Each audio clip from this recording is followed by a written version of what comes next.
उम्मीद के फूल खिलते जाएं, दिल में रोशनी अस्सलामुअलैकुम मेरे प्यारे बच्चों।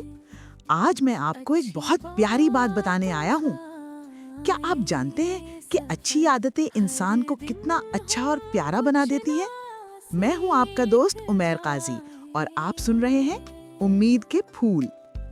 ये पॉडकास्ट हम इसलिए बना रहे हैं ताकि आप अच्छी बातें सीख सकें और बेहतर इंसान बन सकें।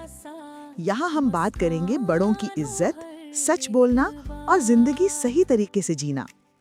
हर दिन एक नई कहानी, एक नया सबक और एक नई अच्छी आदत आपका इंतजार करेगी।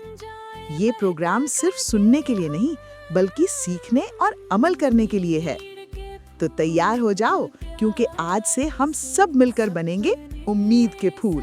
उम्मीद के फूल खिलते जाएं, दिल में रोशनी भरते जाएं।